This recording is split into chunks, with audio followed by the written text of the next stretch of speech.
Hi guys, welcome to my channel online GS by Diwakar.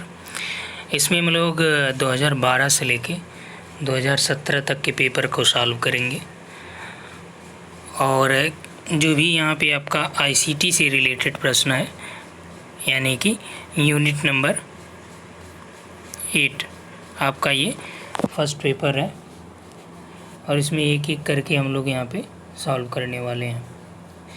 तो यहाँ पे जो आपका पहला प्रश्न दिया है टीसीपी आईपी ऑब्लिक करके दिया है कि TCP oblique IP is necessary if one is to connect. कह रहा है कि टीसीपी आईपी आवश्यक है यदि एक को निम्न में से संबद्ध किया जाए। तो टीसीपी आईपी के बारे में पहले जान लीजिए।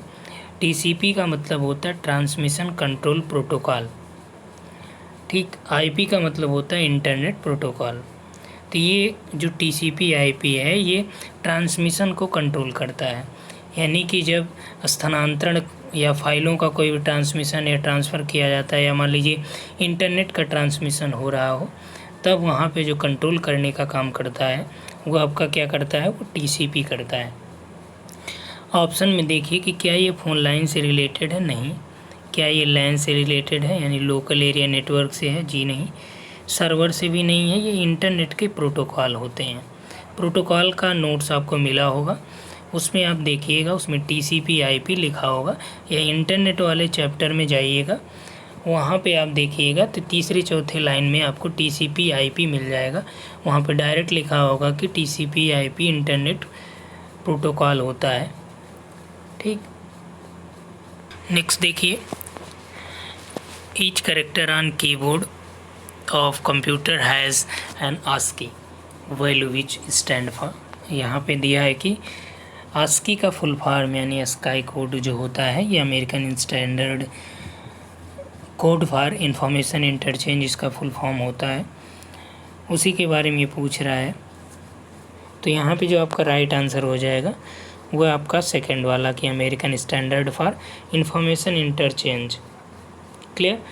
कंप्यूटर के कीबोर्ड में जो प्रमुख कुंजी होती है, इंपॉर्टेंट कुंजियाँ होती हैं, जैसे आपका अल्फ़ाबेट वाला की हो गया, नंबर की हो गया, एस्केप की हो गया, फंक्शन की हो गया, कर्सर हो गया, कंट्रोल हो गया।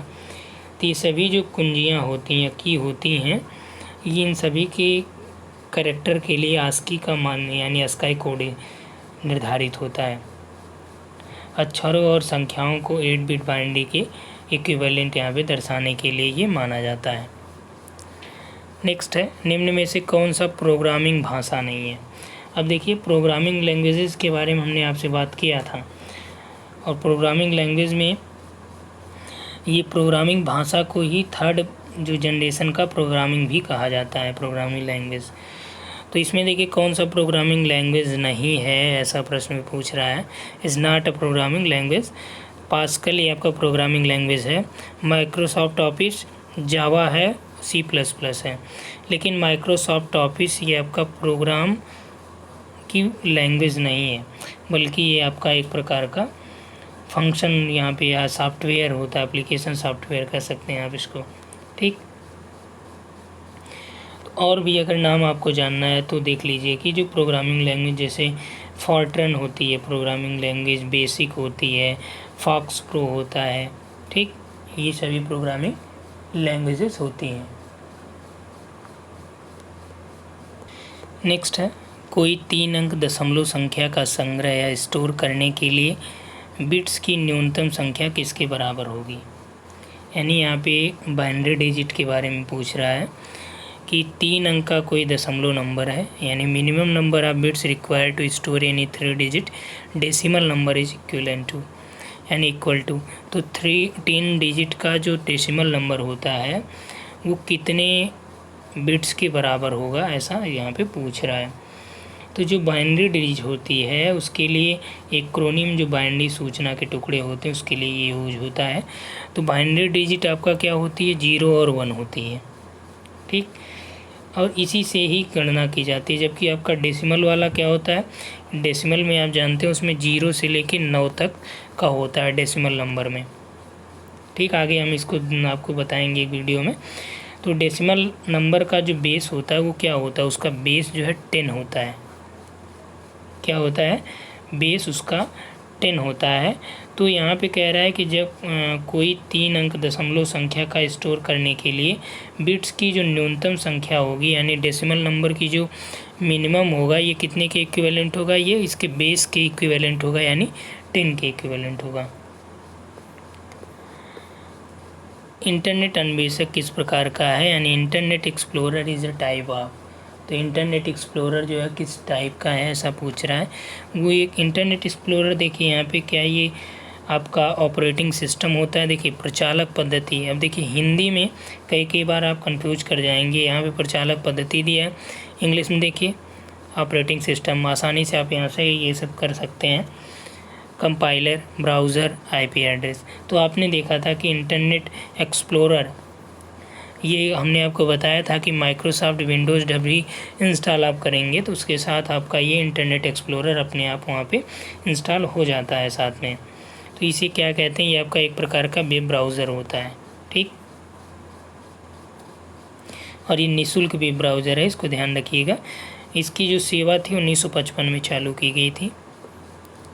अगला है POP3 and IMAP are email account in which.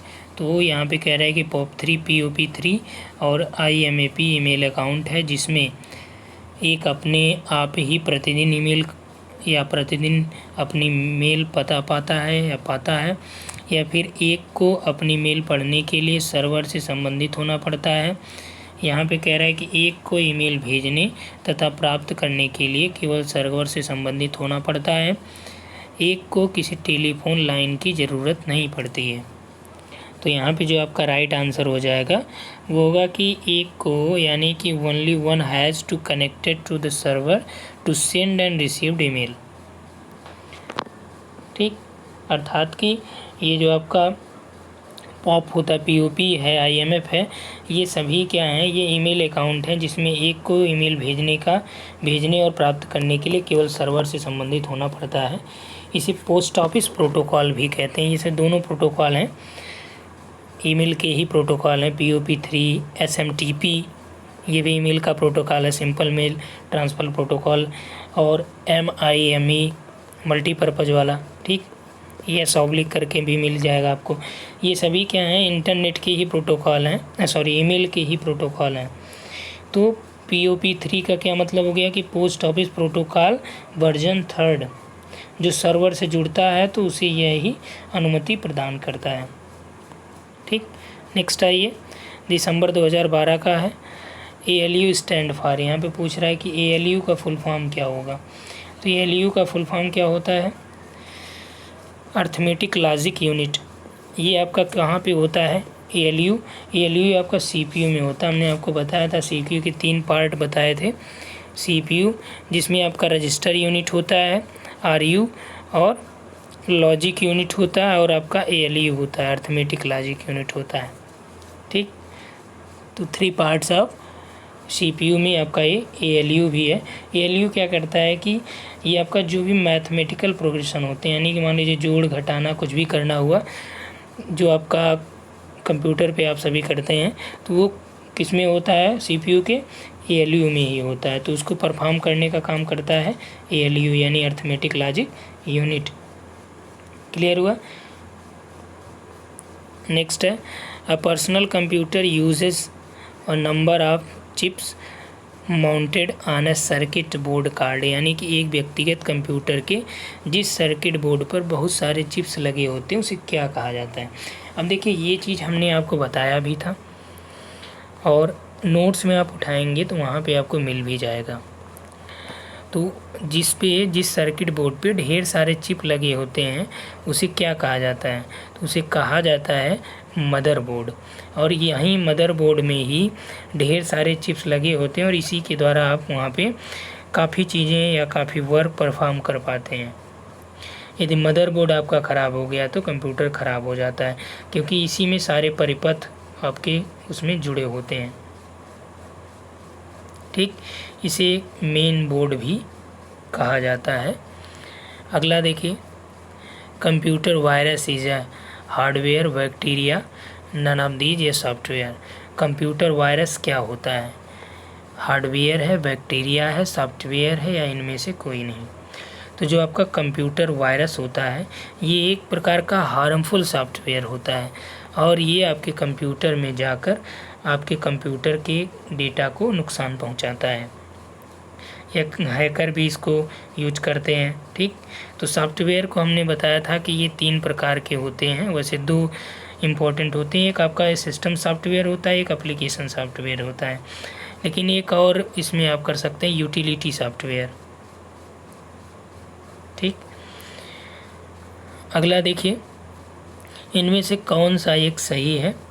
तो यहाँ पे एक तरफ दिया है कि देखिए ये आपका डेसिमल नंबर है जिसका जहाँ भी आपको मिल जाए, जैसे यहाँ 17 का 10 लिखा है ना, तो ये क्या होता है, ये होता है बेस 10। समझ में आई बात, ये होता है बेस 10। अगर मान लीजिए 2 लिखा है तो वो क्या होता है, वो आपका बाइनरी नंबर होता है। क्लियर हुआ। तो जहाँ भी आपको बेस इस तरह से कोष्ठक के बाहर 10 लिखा रहा है तो आप समझिएगा कि उसका वो डेसिमल नंबर यहाँ पे दिया है। अब देखिए यहाँ पे कह रहा है कि इनमें से कौन सा सही है, और सभी में आपका क्या किया, एक तरफ आपका 17 का डेसिमल नंबर निकाला है, दूसरी तरफ आपको बराबर करने के लिए बोल रहा है कि या तो हेक्सागोनल करिए, ठीक, या आपका ऑक्टेन करिए, या फिर आप बाइनरी में करिए। तो चलिए हम लोग देखते हैं यहाँ पे। देखिए बाइनरी नंबर निकालने के लिए सबसे पहले आपको क्या करना पड़ता है कि जो भी डेसिमल नंबर दिया रहता है उस डेसिमल नंबर को आपको ले लेना होता है।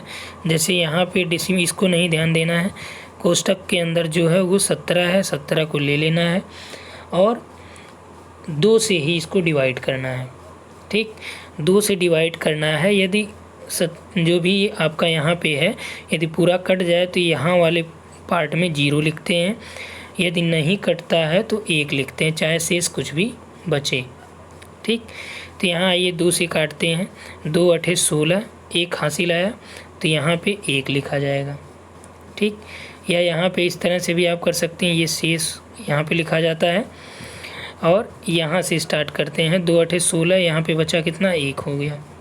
ठीक, इसी तरह से 2 यहाँ करिए, 2 चौक 8, पूरा कट गया तो यहाँ पे 0 हो जाएगा। फिर 2 से करिए, 2 दूनी 4, पूरा कट गया तो यहाँ पे क्या हो जाएगा, 0 हो जाएगा। अब ये करिए 2 से, तो 2 1 का 2 और ये पूरा कट गया, 0 हो गया। अब देखिए यहाँ से बाइनरी निकालने का तरीका क्या होता है। बाइनरी निकालने का तरीका अब यहाँ से आपका यही होता है, जो भी ये दिया है, ठीक, जो भी दिया है इसी को आपको उल्टा करके लिख देना है। ठीक, तो इसको और आगे अगर आप बढ़ाएंगे, 1 आ गया तो 1 का यहाँ पे नीचे 0 लिख देते हैं, इसको इधर बढ़ा लेते हैं 1। तो इसको करने की आपको ज़रूरत ही नहीं है, जहाँ आपका नीचे 1 मिल जाए, ठीक, उसको आप वहीं पे छोड़ दीजिए। उसके बाद आपको क्या करना है, नीचे से ऊपर लिखते हुए चले आइए। नीचे में पहले आपका 1 है, 1 लिख लीजिए, फिर आपका 0 है, फिर 0 है, फिर 0 है, 3 0 हो गया। उसके बाद आपका फिर 1 है, ठीक, उसके बाद फिर 1 है, तो कितना हो गया, 1 0 0 1। यही आपका बाइनरी नंबर निकाला जाता है। ठीक, केवल आपको क्या करना है, 2 से ही डिवाइड करना है। यदि कट जाए तो यहाँ पे आपका 0 लिखते हैं, यदि बच जाए तो 1 लिखते हैं। क्लियर हुआ, क्योंकि 2 से जब भी आप डिवाइड करेंगे तो जो मिनिमम वैल्यू बचेगी वो हमेशा आपका 1 ही बचेगा। समझ में आई बात। तो यहाँ पे आपने देखा कि 17 जो आपका बेस 10 है यानी डेसिमल नंबर है, ये आपका किसके बराबर हो जाता है, ये 1 0 0 2 के, यानी इसके बाइनरी नंबर के बराबर ये आपका इतना डेसिमल नंबर होगा। क्लियर हुआ कि नहीं। यहाँ पे आपको कुछ बहुत ज़्यादा नहीं देखना है। अगला देखिए कि यहाँ पे एक्सटेंशन नेम पूछ रहा है कि MS वर्ड ऑफिस 2007 का फाइल एक्सटेंशन नेम क्या होता है। फाइल एक्सटेंशन नेम वो नेम होते हैं जिसमें आप लगा के फाइल सेव करते हैं। जैसे मान लीजिए आपका यहाँ पे आपने MS वर्ड ऑफिस का जो एक्सटेंशन नेम होता है वो .doc होता है, कहीं कहीं आपको .docx भी मिलेगा, ये सभी आपको यहाँ पे मिलते रहते हैं। क्लियर। तो अब जो .pdf जैसे मान लीजिए कोई भी फाइल आपको अपने कंप्यूटर में सेव करनी है, तो जब आप कंप्यूटर में जाते हैं तो वहाँ पे फाइल जब सेव करेंगे तो मान लीजिए कोई भी आपके पास फाइल है, अब उसको आपको PDF फाइल में सेव करना है, तो वहाँ पे कोई एक नाम डाल दीजिए XYZ जो भी .pdf कर देंगे तो वो आपका PDF फॉर्मेट में सेव हो जाएगा। .text कर देंगे तो वो टेक्स्ट फॉर्मेट में सेव हो जाएगा। .doc कर देंगे तो वो आपका वर्ड फाइल में सेव हो जाएगा। docx, अब देखिए यहीं पे आपको ये थोड़ा सा देखना है, MS वर्ड ऑफिस का जो होता है वो .doc .docx भी होते हैं, लेकिन यहाँ पे डायरेक्ट पूछ रहा है 2007 का एक्सटेंशन क्या है, तो 2007 का जो एक्सटेंशन नेम है वो .docx है। ठीक,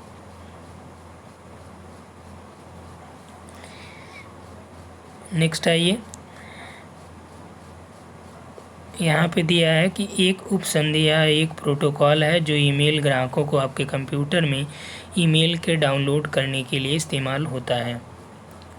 अब देखिए कि यहाँ पे ईमेल के प्रोटोकॉल महत्वपूर्ण हो जाते हैं, और ईमेल के कौन कौन से प्रोटोकॉल हैं ये आपको देखना ज़रूरी हो जाता है कि is a protocol used by email client to download email to your computer. तो ईमेल का कौन सा प्रोटोकॉल आपके कंप्यूटर से डाउनलोड करने का ग्राहकों को डाउनलोड करने या इस्तेमाल करने के लिए यूज होता है। TCP ये आपका इंटरनेट का हो गया। FTP ये फाइल ट्रांसफ़र प्रोटोकॉल है। SMTP ये सिंपल मेल ट्रांसफ़र यानी साधारण मेल को ट्रांसफ़र करने का प्रोटोकॉल होता है। POP ये आपका पोस्ट ऑफिस प्रोटोकॉल होता है, और यही आपका ईमेल को डाउनलोड करने का आपके कंप्यूटर में इस्तेमाल करने के लिए उपयोग होता है। ठीक, तो राइट आंसर यहाँ पे DPOP। 2013 का देखिए, ये आपका जून 2013 का है। पूछ रहा है कि WWW से क्या तात्पर्य है, तो WWW यानी world wide web. World wide web अर्थात कि इसे किसने चालू किया था, ये टिम बर्नर्स-ली ने इसे चालू किया था। और जो ये WWW ये वर्ल्ड वाइड वेब है, ये आपका एक प्रकार से वेब पेज को लिंक करता है। ठीक, तो यहाँ पे जो आपका राइट आंसर हो जाएगा वो है B। सॉरी, ये वर्ल्ड वाइड नहीं है, वर्ल्ड वाइड वेब है। ये जो हमने वर्ड कर दिया ये वर्ल्ड है, वर्ल्ड वाइड वेब है, ध्यान रखिएगा इसको। ठीक, बहुत ही माइन्यूट मिस्टेक यहाँ से हो सकता है आपका। तो इसको किसने चालू किया था, इसको चालू करने का श्रेय जाता है टिम बर्नर-ली को। ये स्विट्ज़रलैंड के निवासी थे। नेक्स्ट है, एक हार्ड डिस्क में जो ट्रैक्स होते हैं वो डिवाइड होते हैं, जिससे निम्न में से और विभाजित किया जाता है। तो जो हार्ड डिस्क के ट्रैक्स होते हैं, हार्ड डिस्क क्या है, एक प्रकार का स्थायी मेमोरी होता है, यानी कि स्टेबल मेमोरी होती है। और ये आपका एल्युमिनियम की इसमें एक प्लेट लगी होती है, और साथ ही उसमें चुंबकीय लेप भी होता है। और प्रत्येक ट्रैक पर इसमें कुछ महीन चुंबकीय चिन्ह भी बनाए जाते हैं। साथ ही साथ जो हार्ड डिस्क होती है उसमें सबसे ऊपरी और सबसे नीचे वाले डिस्क की बाहरी सतह को छोड़ के अन्य सभी सतहों पर डेटा को स्टोर किया जाता है। इसके घूमने की गति 3600 चक्कर प्रति मिनट से 7200 चक्कर प्रति मिनट के आसपास होती है। तो यहाँ पे देखिए कि जो हार्ड डिस्क होता है उसके ट्रैक्स डिवाइड होते हैं। पूछ रहा है कि उसके जो सब डिवाइडेड होते हैं वो सब डिवाइडेड में किस में होता है, तो जो सब डिवाइड है वो आपका उसे कहते हैं सेक्टर्स। ठीक, जो ट्रैक्स होता है, ट्रैक को दोबारा विभाजित करने के लिए सेक्टर्स का उपयोग होता है। नेक्स्ट है, ऐसा कंप्यूटर प्रोग्राम जो किसी प्रोग्राम को वक्तव्यवार मशीनी भाषा में अनुदित कर देता है, अर्थात कि यह computer program that translate program statement by statement into machine language is called है। यानी कि कौन सा प्रोग्राम मशीन लैंग्वेज में करता है। ठीक, यानी कुछ भी आप बोलेंगे तो उसको मशीनी लैंग्वेज में ट्रांसलेट कर दे। कंपाइलर है, सिमुलेटर, ट्रांसलेटर, इंटरप्रेटर है। सही उत्तर यहाँ पे आपका हो जाएगा इंटरप्रेटर। इंटरप्रेटर ऐसा कंप्यूटर प्रोग्राम होता है जो किसी भी प्रोग्राम को मशीनी भाषा में, यानी किसी भी प्रोग्राम के वक्तव्य को मशीनी लैंग्वेज में कन्वर्ट कर देता है। कंपाइलर और इंटरप्रेटर का जो काम है वो ऑलमोस्ट समान ही होता है, कंपाइलर और इंटरप्रेटर का। ठीक, अंतर ये होता है कि कंपाइलर जहाँ ऑब्जेक्ट प्रोग्राम बनाता है वहीं इंटरप्रेटर कुछ नहीं बनाता है। इसलिए इंटरप्रेटर का उपयोग करते समय हर बार सोर्स प्रोग्राम की आवश्यकता होती है, लेकिन कंपाइलर के को यूज करते समय हर बार सोर्स प्रोग्राम की आवश्यकता नहीं होती। नेक्स्ट है गीगाबाइट इज इक्वल टू। तो गीगाबाइट किसके इक्वल टू होता है? तो आपने देखा था कि जो बाइट होती है उसके बारे में, तो गीगाबाइट ये आपका होता है 1 GB की बात कर रहा है। तो 1 GB कितने MB के बराबर होता है? 1 GB में 1024 MB होते हैं मेगाबाइट। सही उत्तर आपका ये हो जाएगा। अब देखिए यहाँ पे थोड़ा सा और यदि डिटेल आपको बताएं तो जो किलो बाइट होता है उसमें 10⁻³ होता है। गीगा में आपका ये 10⁻9 होता है। गीगाबाइट भी होता है, गीगाबाइट की जगह गीगा भी होता है, तो गीगा में आपका 10⁻6 होता है। टेराबाइट का 10⁻12 होता है।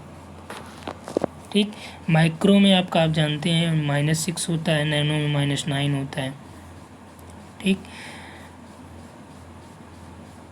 और साथ ही साथ एक बात और यहाँ पे देख लीजिए कि 1 गीगाबाइट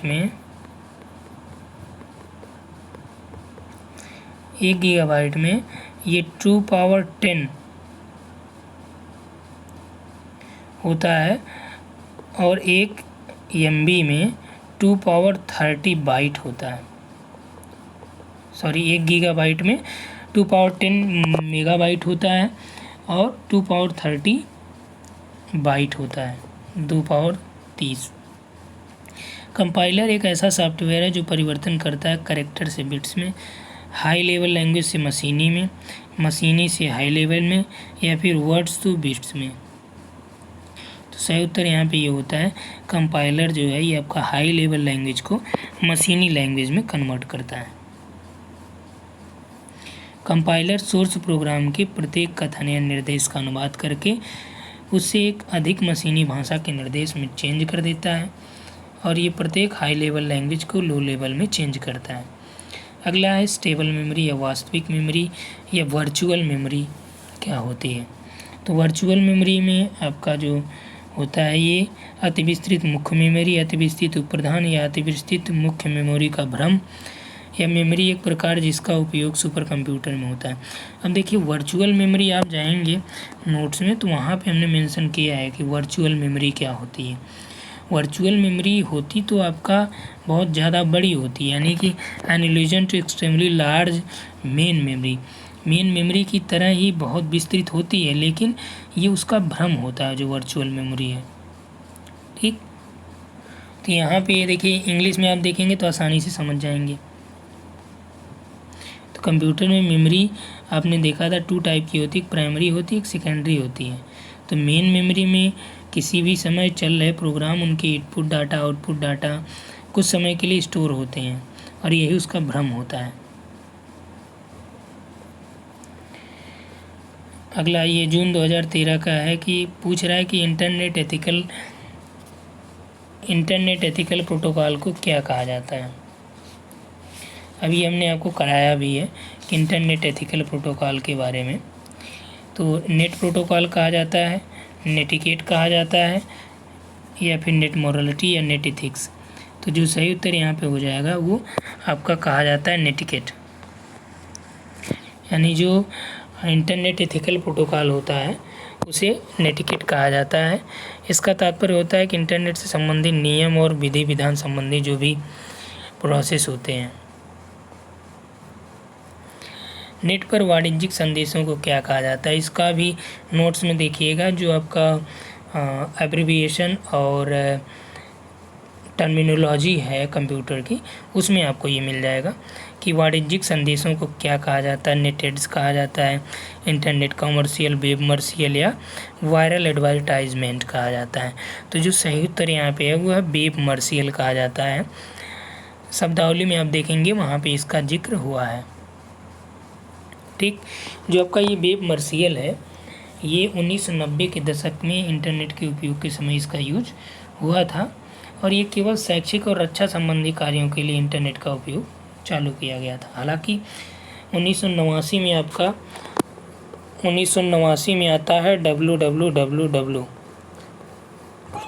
यानी वर्ल्ड वाइड वेब। इसी प्रकार नेट बैंकिंग, जिसे ऑनलाइन बैंकिंग या इंटरनेट बैंकिंग हम लोग कहते हैं, इसे ही कॉमर्स कहा जाता है, कॉमर्शियल बैंकिंग कहा जाता है। और इसी के माध्यम से जब बैंक ग्राहक अपने कंप्यूटर के द्वारा अपने बैंक नेटवर्क वेबसाइट का परिचालन भी कर सकते हैं। ठीक, अगला देखिए, निम्न में से किस एक पद का प्रथम प्रयोग मैनुअल कैस्टले ने किया था? तो मैनुअल कैस्टले ने फर्स्ट टाइम में क्या शब्द यूज किया था? Internet society, electronic society, network society, telematic society. तो मैनुअल कैस्टले ने सबसे पहली बार the rise of network society यानी कई प्रकार के नेटवर्क सोसाइटी के बारे में विस्तृत वर्णन किया, विस्तृत ब्यौरा दिया था। GIF का पूरा नाम क्या होता है? GIF यानी ग्लोबल, तो ये आपका GIF का जो सही उत्तर होता है ये होता है ग्राफिक्स इंटरचेंज फॉर्मेट। अब देखिए, ये भी एक प्रकार से आपका एक्सटेंशन ही होता है। जब भी आप कोई पिक वगैरह सेव करते हैं तो उसको GIF फॉर्मेट में सेव करना है, ग्राफिक्स फॉर्मेट में, तो आप नाम के आगे .gif लगा दीजिए। ठीक, .gif लगाने पर आपका ग्राफिक्स में फॉर्मेट में सेव हो जाता है। ठीक, तो GIF का जो परिचय किसने कराया था? तो ये कैम्यूस सर्व ने कराया था 1987 में। ठीक, ये कलर फॉर्मेट में होता है, इसे कलर कॉम्बिनेशन भी कहते हैं। कौन सा एक ऑपरेटिंग सिस्टम नहीं है? IBM iX, लिनक्स, सन सोलराइज या फायरफॉक्स? तो ऑपरेटिंग सिस्टम की बात कर रहा है। तो यहाँ पे देखिए, ये आपका है ओपन सोर्स ऑपरेटिंग सिस्टम होता है, ये सन सोलराइज भी है, IBM AI6 है, लेकिन फायरफॉक्स जो है ये मोजिला फायरफॉक्स होता है, जो आपका एक प्रकार से ब्राउज़र होता है, वेब ब्राउज़र होता है, और ये आपका लाइनेक्स के द्वारा विकसित किया गया होता है। ठीक, जबकि लाइनेक्स का ये आपका मल्टीटास्किंग ऑपरेटिंग सिस्टम होता है और इसे टोरवाल्ड ने 1991 में बनाया था। और विश्व का सबसे ज़्यादा बिकने वाला जो ऑपरेटिंग सिस्टम है वो आपका माइक्रोसॉफ्ट विंडोज़ है। नेक्स्ट आइए, उत्तर औद्योगिक समाज निम्न में से उत्तर औद्योगिक समाज को निम्नलिखित में से कोई एक भी कहा जाता है। इंग्लिश देख लीजिए, post industrial society is designated as, उसे information society, technology society, mediatic society या नॉन एग्रीकल्चर सोसाइटी। तो जो पोस्ट इंडस्ट्रियल सोसाइटी है, वर्तमान समाज है, उसे सूचना का समाज कहा जाता है, क्योंकि यहाँ पे केवल किसका खेल होता है? इन्फॉर्मेशन का, डेटा का खेल हो रहा है वर्तमान में। तो यही आपका पोस्ट इंडस्ट्रियल सोसाइटी है। ठीक, तो ये जो अवधारणा है ये the coming of post industrial society 1973 में यह अवधारणा डेनियल बेल ने अपनी पुस्तक में सबसे पहली बार रखा था।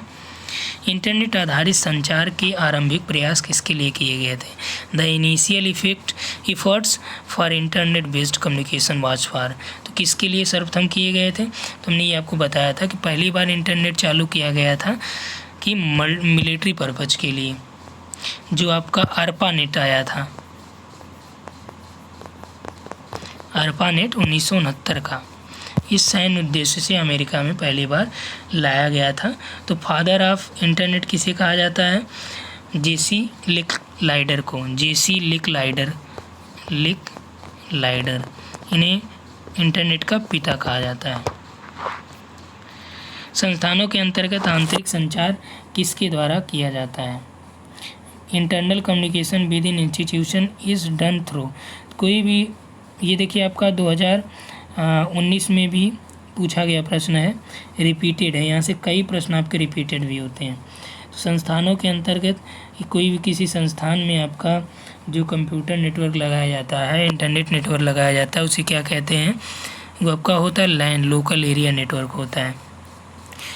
ठीक, तो एक विशेष क्षेत्रफल की परिधि में लगभग 1 से लेकर 10 किलोमीटर की रेंज में जो आपका रहेगा वो लैन के आसपास का ये माना जाता है। ठीक,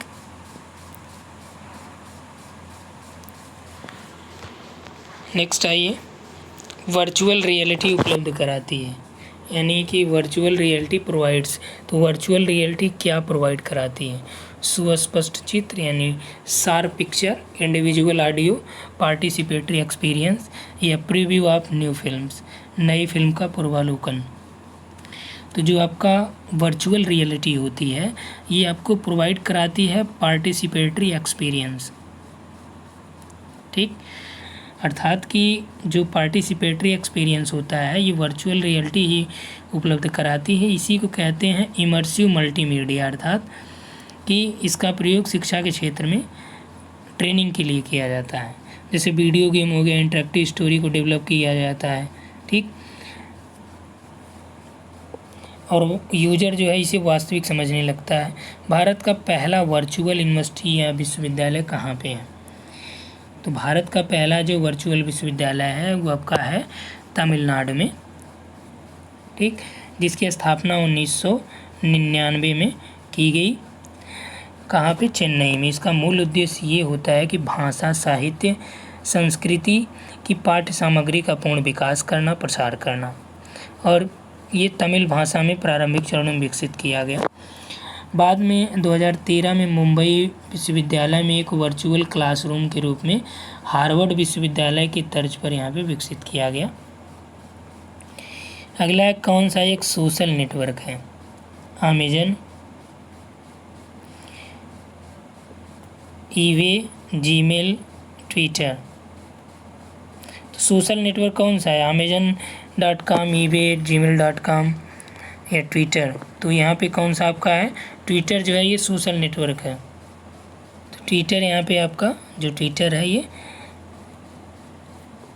सोशल नेटवर्क है, और इसकी जो शुरुआत की गई थी आपका 2014 में ट्विटर आया था। इसमें जो ये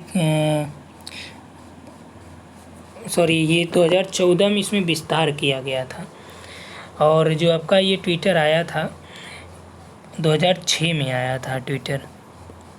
ठीक, 2006 में आया था, और इसे जो व्यवस्थित ढंग से स्थापित किया था इनका नाम है जैक डोर्स। ठीक, शुरुआत में ये कम कैरेक्टर्स इसमें शामिल होते थे, लेकिन 2014 तक इसमें 500 मिलियन लोग जुड़ चुके हैं 2014 के आसपास। वर्तमान में तो और ज़्यादा लोग हो गए हैं। ये FTP का फुल फॉर्म क्या होता है? तो ये FTP को कहते हैं फाइल ट्रांसफ़र प्रोटोकॉल। क्या कहते हैं? File transfer protocol. तो ये वाला इसमें राइट है। ये देखिए आपका क्या करता है कि कोई भी फाइल आपको एक कंप्यूटर से दूसरे में ट्रांसफ़र करनी है, एक स्थान से दूसरे स्थान पे, तो वहाँ पे ये कंट्रोल करने का काम करता है, प्रोटोकॉल होता है। ठीक, दो कंप्यूटरों के बीच फाइल ट्रांसफ़र करने के लिए। कौन सा फाइल का प्रकार? इमेज या ग्राफिक फाइल फॉर्मेट। अब देखिए यहाँ पे इमेज का एक्सटेंशन नेम पूछ रहा है, इमेज या ग्राफिक का एक्सटेंशन नेम नहीं है ऐसा बोल रहा है, नॉट। तो डाट में यहाँ पे देखिए PNG है, GIF है, BMP है, GUI है। GUI यानी कि ग्राफिकल यूजर इंटरफेस। अब देखिए .png अगर करेंगे तो आपका ये भी इमेज टाइप का बनेगा। GIF भी आप जानते हैं ग्राफिक्स ही है, BMP भी आपका ग्राफिक्स ही है, लेकिन जो आपका GUI है ग्राफिक्स नहीं बल्कि एक प्रकार का ये इंटरफेस प्रदान करता है यूजर के लिए। ठीक, ऑपरेटिंग सिस्टम में कोई भी कंप्यूटर या सॉफ्टवेयर का सबसे अनिवार्य पार्ट होता है ये। ठीक, अर्थात कि ये तालमेल बिठाने का भी काम करता है। प्रथम वेब ब्राउज़र कौन सा है? Internet explorer, Netscape, world wide web या फिर फायरफॉक्स। तो जो पहला वेब ब्राउज़र है विश्व का वो है आपका वर्ल्ड वाइड वेब। ये सॉफ्टवेयर वेब को खोलने के लिए या उस पर कोई काम करने के लिए यूज होता है और इसे ब्राउज़र कहते हैं। सबसे लोकप्रिय आजकल जो है वो आपका क्रोम है, मोजिला फायरफॉक्स है, नेटस्केप नेविगेटर है और माइक्रोसॉफ्ट इंटरनेट एक्सप्लोरर है। ये वर्तमान में सबसे लोकप्रिय ब्राउज़र हैं। आपको पूछा जाए तो ये तो आपका डायरेक्ट निःशुल्क आ जाता है और मोजिला फायरफॉक्स यानी गूगल क्रोम भी आपका वर्तमान में सबसे ज़्यादा प्रचलित है। देखिए ये सब यदि आपके पास नहीं है, जो भी वेब ब्राउज़र हैं, तो आप इंटरनेट खोल नहीं सकते वहाँ पे, क्योंकि कोई भी सर्च करना हुआ तो इसकी आवश्यकता आपको पड़ेगी।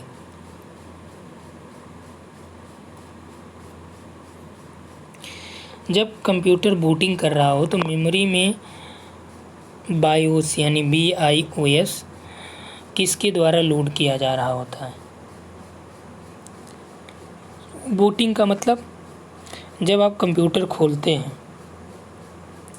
तो जो खोलने का टाइम होता है उसी को बोला जाता है बूटिंग।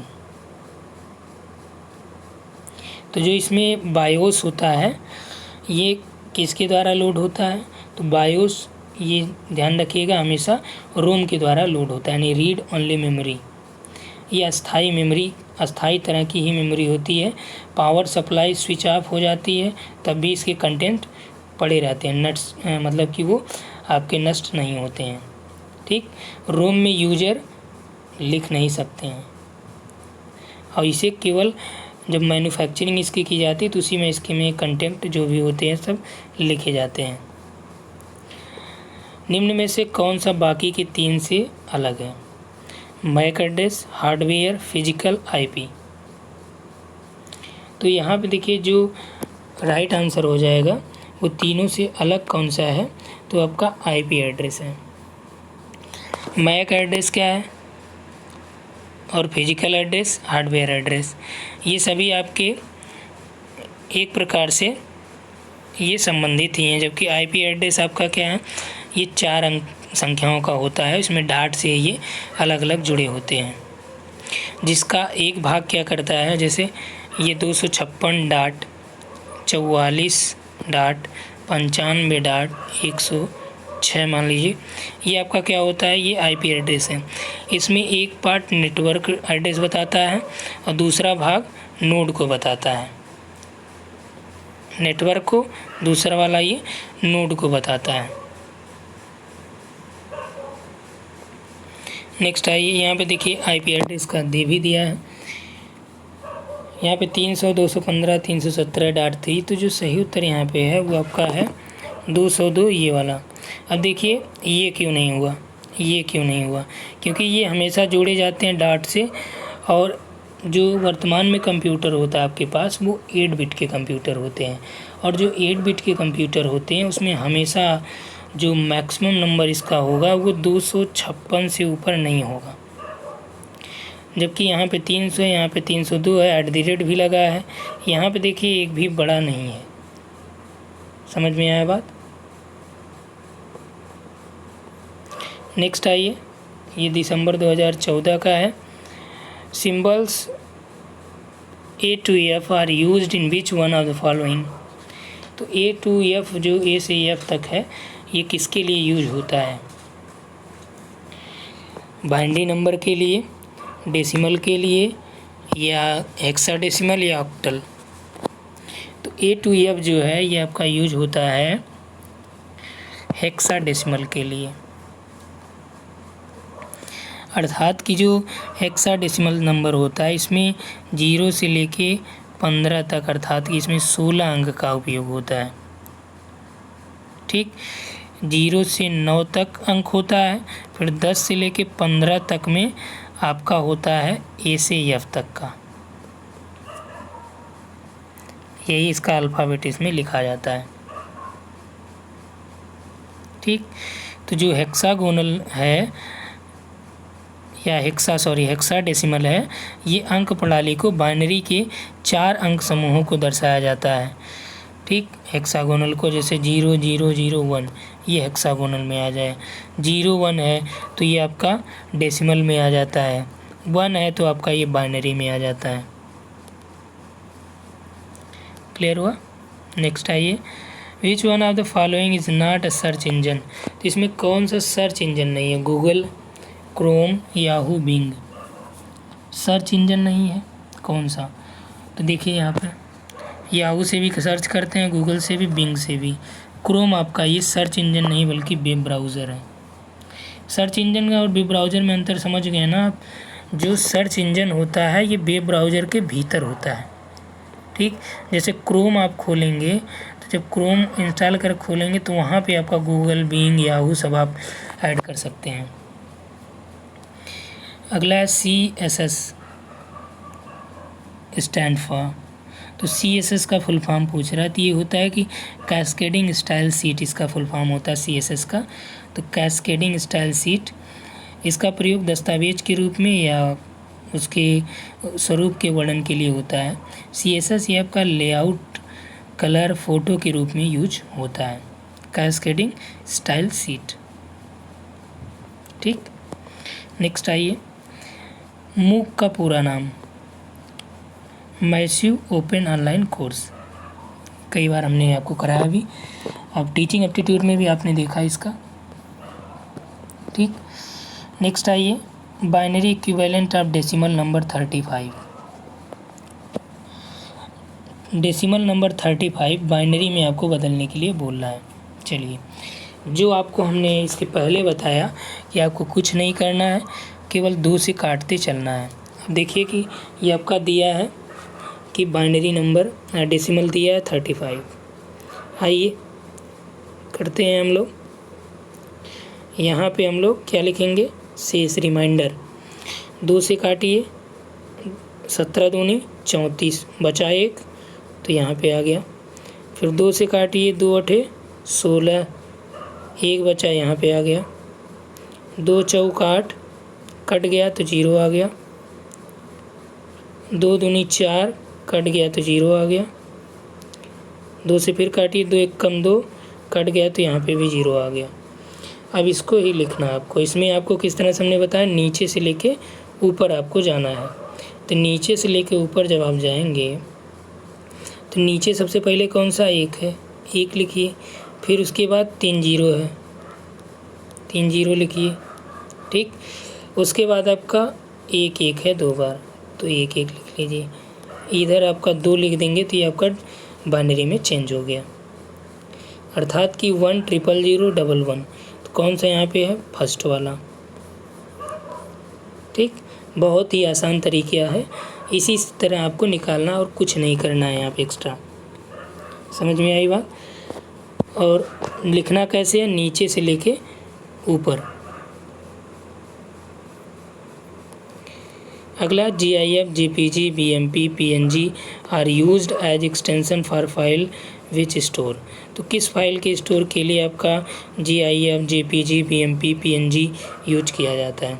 अभी हमने आपको बताया कि इमेज वगैरह के लिए आपका क्या होता है, ग्राफिक्स के लिए, ठीक।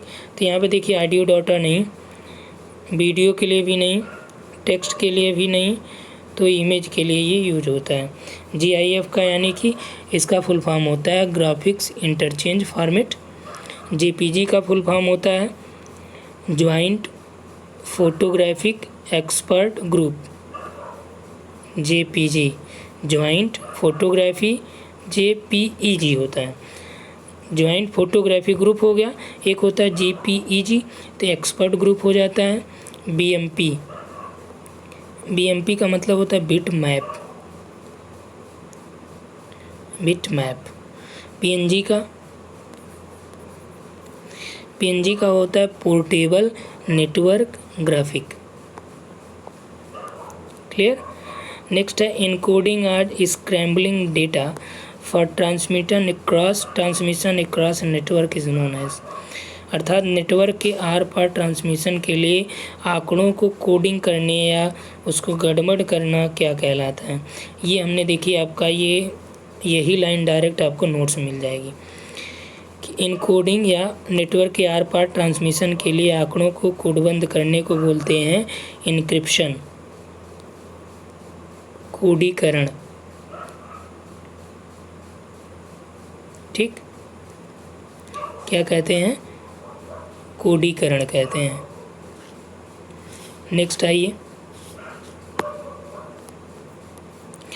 विच one of the following is not output device. अब यहाँ पे देखिए आउटपुट इनपुट की बात चल रही है, तो आउटपुट इनपुट आसान सा है, इसको आप कर सकते हैं।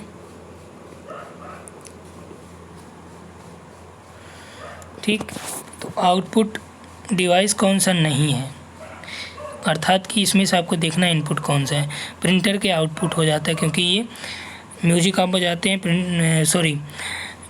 कोई आप चीज़ प्रिंट करते हैं तो प्रिंटर से ही निकलता है, तो आउटपुट तो यही देगा। स्पीकर म्यूजिक बजाएंगे बजेगा, मॉनिटर आप टाइप करेंगे तो दिखेगा, तो क्या हो गया, ये सभी आउटपुट देते हैं। अब आप टाइप किस चीज़ से करते हैं, तो टाइप आप कीबोर्ड से तो करते हैं ना, तो ये टाइप करने वाले को क्या बोलते हैं, इनपुट। क्लियर हुआ। विच one of the following represent 1 billion characters. 1 अरब अक्षरों का प्रतिनिधित्व कौन करता है। टीराबाइट, किलोबाइट, मेगाबाइट, गीगाबाइट। ठीक, अब 1 अरब में आपको यहाँ पे चेक करना है कितने जीरो हैं। अभी इसके पहले हमने आपको बताया कि कैसे आपको बाइनरी में निकालना है या बाइट वगैरह को। तो जो 1 मिलियन कैरेक्टर्स है वो आपका रिप्रेजेंट करेगा, ये आपका क्या करेगा, कितने कैरेक्टर को, किलोबाइट 3, मेगाबाइट ये आपका 2 पावर 10 MB। ठीक, इतने कैरेक्टर को। गीगाबाइट ये 2 पावर 30। ठीक, जो आपका 1 अरब है वो पूछ रहा है यहाँ पे। ठीक, ये इतने बाइट में है, किस में है, ये बाइट में है। अब जो यहाँ पे कैरेक्टर्स की बात की जा रही है, तो ये 2 पावर 10, 2 पावर 30 ये बाइट में हमने देखा। अब इसे कैरेक्टर में आप देखेंगे तो 1 अरब में कितने जीरो हो गए, 1, यहाँ पे देखिए इकाई, दहाई, सैकड़ा, हज़ार, 10,000, लाख, 10 लाख, करोड़, 10 करोड़, फिर उसके बाद आपका अरब। तो कितने जीरो हो गए, 3, 3 6, 3 9, अर्थात 10 टू पावर 9 ये 1 अरब में आने चाहिए। ठीक, अब यहाँ पे जैसे आप 1 KB किलो बाइट का निकालते हैं तो इसका होता है 1024 बाइट। तो 1024 बाइट इक्वल टू होता है ये 2 पावर 10 बाइट के। ठीक, 2 पावर 10 का आप करेंगे कि 2 × 5 = 10 आपका हो जाता है, अर्थात कि ये इक्विवेलेंट हो जाएगा किसके, 1000 के। ठीक, इसी तरह से मेगाबाइट होता है 2 पावर 20, गीगाबाइट होता है 2 पावर 30। तो यहाँ पे आप समझिए कि किलोबाइट कितने पे होता है, 2 पावर 10 हमने बताया आपको, 2 पावर 10। ठीक, और ये आपका, और हमको निकालना कितना है, 10 पावर 9 आना चाहिए। ये ऑलमोस्ट आपका 1000, अर्थात कि 10 पावर 3 के। 1 MB equal to 2 power 20 byte. ठीक, तो ये आपका हो जाता है, इसका ये 2 गुना है। ठीक, 10 का ये 2 गुना है, तो ये आपका हो जाएगा 10 टू पावर 6। और 1 गीगाबाइट आपका 2 पावर 30 हो जाता है, क्योंकि ये 10, 20 और ये 30 हो जाएगा। ये हो जाएगा टोटल आपका 3 गुना है, तो 10 टू पावर 9, अर्थात कि gigabyte equal to 1 billion character. ये रिप्रेजेंट करेगा। अगला है कि ओपन सोर्स सॉफ्टवेयर कौन सा नहीं है। अब देखिए ओपन सोर्स सॉफ्टवेयर के बारे में हमने आपको बताया भी है। ठीक, विच one of the following is not open source software. Internet explorer, fedora Linux, open office या अपाचे HTTP। तो यहाँ पे जो आपका निःशुल्क सॉफ्टवेयर नहीं है, ये पूछा जा रहा है। अब देखिए, जब आप उसमें जाएंगे नोट्स में देखिएगा तो वहाँ पे आपको ये देखने को मिलेगा कि जो आपका फेडोरा लाइनक्स है ये ओपन सोर्स है, ओपन ऑफिस भी है, अपाचे एसटीटी भी है। ओपन सोर्स सॉफ्टवेयर का मतलब यानी निःशुल्क सॉफ्टवेयर का, निःशुल्क स्रोत सॉफ्टवेयर का मतलब होता है कि ऐसा सॉफ्टवेयर जो आपका, इसको डाउनलोड तो आप कर ही सकते हैं, साथ ही साथ इसमें जो कोड होता है वो भी आप फ्री में डाउनलोड कर पाएंगे ओपन सोर्स में। तो यहाँ पे देखिए, इंटरनेट एक्सप्लोरर तो आपका फ्री में उपलब्ध होता ही है, ठीक, लेकिन इसका जो सोर्स कोड है वो फ्री में नहीं आता, उसके लिए आपको ये पेमेंट करना पड़ेगा। यदि इंटरनेट एक्सप्लोरर का सोर्स कोड चाहिए आपको तो वो पेमेंट करना पड़ेगा। लेकिन ये आपका किसके साथ आता है, जब आप विंडोज माइक्रोसॉफ्ट ऑफिस इंस्टॉल करेंगे विंडोज, तो अपने आप ये उसके साथ फ्री में आता है, लेकिन इसका कोड उसमें नहीं होता है। अर्थात कि कोड का मतलब यहाँ पे आप परिवर्तन आसानी से नहीं कर सकते, जो आपको मिला वही आप देखिए। पुनः आपका डेसिमल नंबर 25 आया है, सेम वही फार्मूला 25 लिखिए, ठीक, सेम वही जो हमने बताया 25 आपको लिखना। इधर आइए, इधर फिर यहाँ पे शेष आपका रिमाइंडर 2 से डिवाइड करिए, 12 दूनी 24, 1 बचा, 2 छक 12, कट गया 0 हो गया, ठीक, 2 तिहाई 6, 3 आया कट गया 0 हो गया, 2 से करिए, 2 एक अन्नम 2 और कटा नहीं ना 3, इसलिए यहाँ पे क्या हो जाएगा, 1 हो जाएगा। अब लिखना कैसे है, नीचे से ऊपर, तो नीचे से आइए पहले 1 फिर 1 फिर 2 0 2 0 फिर 1 1, यानी 11001। तो सही उत्तर क्या हो जाएगा यहाँ पे आपका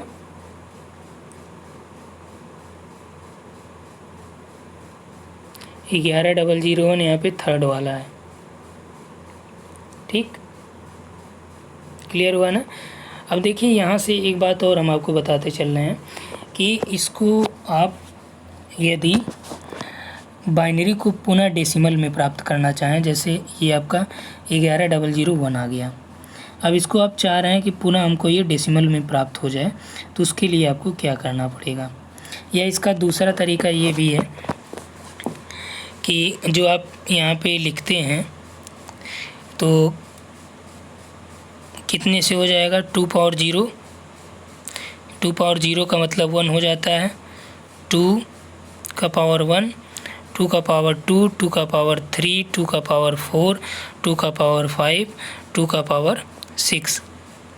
6 कैसे, तो आपका जो 8 बिट का कंप्यूटर होता है कितने में होता है, वो आपका ये 256 में डिवाइड होता है,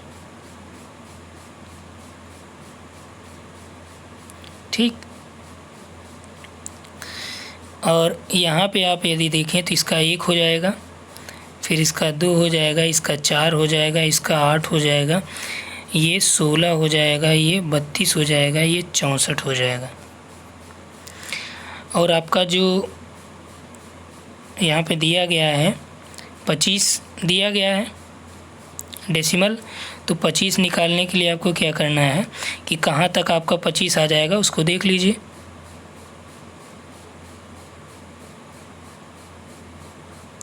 ठीक, तो यहाँ से आपका जो हो जाएगा 1, ये भी आपका 1 0 0 1, यही आपका यहाँ पे लिखा गया है ना, इसी को आप नीचे यहाँ से पुटअप कर दीजिए लास्ट से 1 0 0 1 1, जैसे आपने वहाँ देखा था। अब यहाँ पे देखिए कि 16 में 8 का गुणा होगा, कितना हो जाएगा, कलर चेंज कर दें थोड़ा सा क्लियर हो जाएगा। 16 में 1 का गुणा होगा तो 16 हो जाएगा, प्लस 8 में 1 का गुणा होगा 8 हो जाएगा, 4 में 0 होगा तो 0 हो गया, 2 में 0 0, ये 1 में 1 हो जाएगा, तो 16 9 कितना हो गया, 25 हो गया। इस तरह से आप डेसिमल नंबर को भी निकाल पाएंगे। ये आपका 8 तक जाएगा, 8 बिट का है तो 8 तक जाता है। ठीक, ये 2 पावर 7 हो जाएगा, 2 पावर 8 हो जाएगा। 64 दूनी 128 और ये 256, यहाँ तक आप इसको कर पाएंगे। तो जो आपका निकालना रहेगा, ठीक, ये समझ में आई बात कि नहीं। नॉर्मली आप ये समझिए कि आपको यदि बाइनरी से डेसिमल में कन्वर्ट करना है तो 2 power 0, 2 power 1, 2 power 2, 2 power 3, 2 power 4, 2 power 5, 2 power 6, 2 power 7 और 2 पावर 8। ठीक, इस तरह से होते हैं। 6 तक ही लीजिए, आसानी से निकल जा रहा है। तो यहाँ पे आपका 2 पावर 0 है तो 1 हो जाएगा। ठीक, ये आपका 2 हो जाएगा, 2 दूनी 4 हो जाएगा, 2 चौक 8 हो जाएगा, 4 है तो 16 हो जाएगा, 5 है तो 32, 6 है तो 64। ठीक, पुनः अब यहाँ तक आपने देखा। अब देखिए कि आपके पास जो मिला है वो आपका क्या है, ये है जो बाइनरी नंबर है। तब बाइनरी नंबर इसी को यहाँ पे आपको पुटअप करना है। लास्ट से 1 है यहाँ पे तो 1 लिखिए, फिर 0 0, ये आपका जो यहाँ पे 4 है इसकी जगह 8 होगा, 8। ठीक, यहाँ पे 1, यहाँ पे 1, यही तो यहाँ पे लिखा गया है। ठीक, यही राइट हमने निकाला था ना। अब इसी से आपका यहाँ पे ये देखना है। ठीक, अब यहाँ से इसमें एक दूसरे में ये गुणा होगा तो 1 हो जाएगा, ये 0 हो जाएगा, प्लस करिए, ये भी 0 हो जाएगा, प्लस करिए, इसमें 1 का गुणा होगा तो ये 8 हो जाएगा, प्लस करिए, और ये 16 होगा तो 16। अब यहाँ तक ये आ ही नहीं पाया बाइनरी नंबर, तो यहीं तक होगा। तो इसको सबको जोड़ लीजिए, 16 8 24, 24 और 1 25, यही आपका डेसिमल निकल गया। ठीक, तो बाइनरी से डेसिमल भी कैसे निकालते हैं हमने आपको बताया। अगला है which is an instant messenger that is used for chatting. तो चैटिंग के लिए कौन सा इंस्टेंट मैसेंजर होता है। तो जो यहाँ पे आपका राइट आंसर है वो है गूगल टॉक। ठीक, हालांकि ये अभी बंद हो चुका है। अगला है NMEICET stand for. NMEICET abbreviation में हमने इसको कराया है।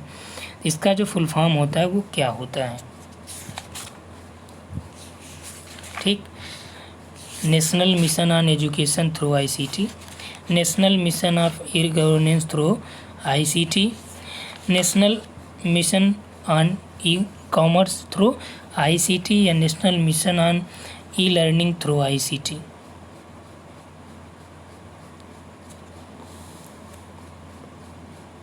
तो यहाँ पे जो आपका राइट हो जाएगा वो है national mission on education through ICT। तो फर्स्ट वाला यहाँ पे आपका राइट हो जाएगा। ठीक, ये जो योजना है ये IIT मुंबई और खड़गपुर जो IIT है उसके द्वारा HRD मिनिस्ट्री के लिए चलाया गया था। अगला, विच one of the following is an instant messaging application. WhatsApp, Google talk, Viber. देखिए सेम चीज़ें अभी आपको हमने जस्ट पहले बताया, वही चीज़ें यहाँ पे पूछी जा रही हैं। तो यहाँ पे कौन सा इंस्टेंट मैसेजिंग है, तो व्हाट्सएप के द्वारा भी आप तुरंत मैसेज करते हैं, गूगल टॉक से भी होता है, वाइबर से भी होता है, यानी AB। और यहाँ पे क्या वाइबर से भी मैसेज होता है, और एक हाइक भी होता है, हाइक HIK, ये भी आपका इंस्टेंट मैसेजिंग एप्लीकेशन होता है, यानी AB और C। तो चौथा यहाँ पे आपका फोर्थ वाला राइट है। नेक्स्ट आइए, कौन सा इंस्टेंट मैसेजिंग ऐप है, ये तो हो ही गया। और in a computer byte generally consist of. तो कंप्यूटर में जो एक बाइट होती है सामान्यतः कितने में शामिल होती है, तो 1 बाइट इज इक्वल टू क्या होता है, तो 1 byte is equal to 8 bit होता है। इसको याद रखिएगा, छोटे छोटे एग्ज़ाम्स में आपके ये पूछे जाते हैं, साथ ही साथ इसमें भी आपका ये बहुत बार पूछा गया है। ठीक, तो 1 byte is equal to 8 bit. ठीक, और 1 bit is equal to 4 nibble.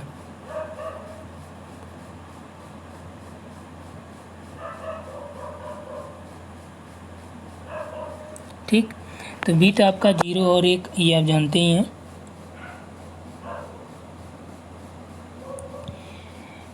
या इसे आप कह सकते हैं कि 1 nibble equal to 4 bit. Next है, इसी को देख लिया जाए बिट और बाइट को डिटेल करके। इसके बाद आता है जो बाइट से बड़ा होता है वो केबी होता है, यानी किलो बाइट। किलो बाइट में 1024 बाइट होते हैं और 8192 बिट होते हैं। ये कैसे? इसमें आपका 8 से गुणा कर दीजिए, तो चूँकि एक बाइट इक्वल टू 8 बिट, ठीक। तो 1024 बाइट में 8192 बिट। इसी तरह से 1 MB इक्वल टू 1024 KB यानी kilo byte. 1 GB equal to 1024 MB। 1 TB यानी terabyte equal to 1024 GB। 1 petabyte equal to 1024 terabyte, ठीक। इसी तरह से एक्साबाइट और जेटाबाइट, सबसे बड़ी बिट जो होती है वह है जेटाबाइट। तो ये आपका होता है 1024 एक्साबाइट के। नेक्स्ट है विच of the following is not an input device. अब देखिए यहाँ पे हमने आपको इनपुट आउटपुट बहुत अच्छे तरीके से बताया है। तो पूछ रहा है कि कौन सा इनपुट डिवाइस नहीं है। अब यहाँ पे देखिए माइक्रोफोन, कीबोर्ड, जॉयस्टिक, मॉनिटर। तो जाहिर सी बात है डायरेक्ट आपका क्या हो गया, मॉनिटर। इनपुट नहीं बल्कि ये आउटपुट है। माइक्रोफोन तो इनपुट डिवाइस क्या होता था कि जो कंप्यूटर में डाटा भेजे प्रोसेसिंग के लिए। Keyboard, mouse, scanner, mic, touch screen, ठीक। जॉयस्टिक क्या होती है ये भी आप देख लीजिए यहाँ पे। जॉयस्टिक आप देखते हैं कि जब गेम खेलते हैं या गेम के बजाय आप जो JCB वगैरह में आपने देखा होगा जो गियर उसका होता है, तो आप देखते होंगे कि इस तरह से ये ऐसे बना होता है और नीचे यहाँ पे गोला टाइप का लगा होता है और इसी से ये घुमाता है, ठीक, घुमाया जाता है पूरा। तो यही आपका जॉयस्टिक होता है। जैसे आप गेम वगैरह भी खेलते हैं, ठीक, तो वीडियो गेम में भी आपका ये जॉयस्टिक का इस्तेमाल किया जाता है। विच one of the following is an open source software. देखिए यहाँ पे ये वाला प्रश्न आपका 3 बार पूछ चुका कि ओपन सोर्स सॉफ्टवेयर कौन सा। ये हमने लिखाया भी है, सभी ओपन सोर्स सॉफ्टवेयर के नाम भी आपको बताएं, ठीक। तो ओपन सोर्स सॉफ्टवेयर ऐसे सॉफ्टवेयर होते हैं जिसका सोर्स कोड सभी के लिए ओपन होता है और इसमें कोई व्यक्ति सोर्स कोड में अपने अकॉर्डिंग चेंजेज कर सकता है, क्योंकि ये पूरा उसके लिए फ्री में अवेलेबल होता है और कॉपीराइट से भी इनका कोई मतलब नहीं होता है कि भाई आपको कोई कॉपीराइट देगा, ऐसा कोई भी इसमें समस्या नहीं होती है। तो जो यहाँ पे आपका MS वर्ड है, विंडोज़ है, फायरफॉक्स है, एक्रोबैट रीडर है, तो इसमें आपका open source software Mozilla Firefox है, लिनक्स है, ऑपरेटिंग सिस्टम है, जिप है, ठीक, अपाचे है, ये सभी क्या है ओपन सोर्स सॉफ्टवेयर हैं। Which of the following enables us to send the same letter to different person in MS Word। देखिए यदि आपको एक ही पत्र को MS Word में अलग अलग व्यक्तियों को भेजना है तो उसके लिए आपको क्या करना पड़ेगा। यानी एक लेटर है आपके पास और उसको कई लोगों को भेजना है तो उसके लिए आपको क्या करना पड़ेगा, ठीक। तो जब भी आप MS Word खोलिएगा तो वहाँ पे आपको इधर कोने में, जैसे MS Word खुला तो इधर कोने में आपको एक दिखेगा मेल मर्ज, ठीक। तो मेल मर्ज से क्या होता है, कोई भी आप लेटर लिखिए तो इंटरनेट आपके पास चल रहा होगा तो यहाँ पे उसका मेल डाल दीजिए, ठीक। जितने भी व्यक्तियों को भेजना है उसका मेल यहाँ पे डाल दीजिए। उसके बाद वो डेटा मेल फील्ड से या मेल मर्ज फील्ड से वो आपका वहाँ पे सेंड हो जाएगा। तो यहाँ पे जो आपका राइट हो जाएगा ये मेल मर्ज हो जाएगा। नेक्स्ट है the statement the study design development implementation support or management of computer based information system particularly software application and computer hardware refer to।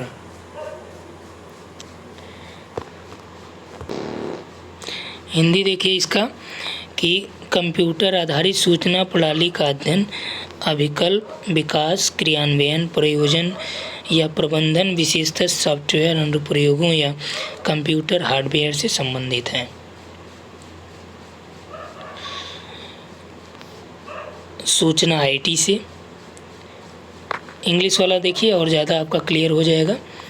यहाँ पे कह रहा है कि the study design development implementation support और management of computer based information system particularly software application and computer hardware. तो ये किसके लिए रेफ़र किया जाता है? इंफॉर्मेशन टेक्नोलॉजी यानी आईटी के लिए, या आईसीटी में, या आईडीटी में, या एआई में। तो किसमें आपका स्टडी भी होता है, डिज़ाइन भी होता है, डेवलपमेंट भी होता है और हार्डवेयर और सॉफ्टवेयर को सपोर्ट भी होता है।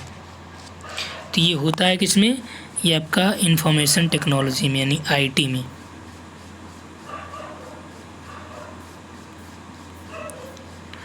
नेक्स्ट है if the binary equivalent of decimal 48 is 1140 then the binary equivalent of decimal binary 51 is given by। अब देखिए सेम चीज़ें जो आपको पहले कराया वही यहाँ भी करना है। यहाँ पे ये कह रहे हैं महोदय कि 48 डेसिमल 10 कर दीजिए बेस 10, तो डेसिमल इज इक्वल टू 11 यहाँ पे 40 इसके बराबर है।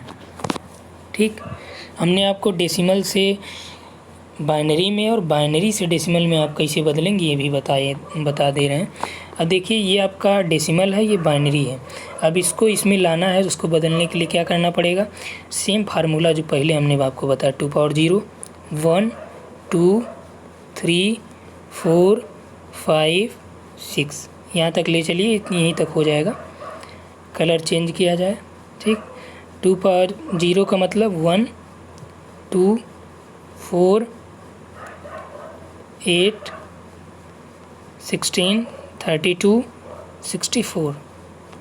ठीक, इतने में ही काम चल जाएगा, आपको बहुत ज़्यादा आगे जाने की ज़रूरत नहीं है। जैसे आपका बढ़ता जाए आप इसमें एक एक अंक बढ़ाते जाइए। ठीक, अब आपके पास क्या है?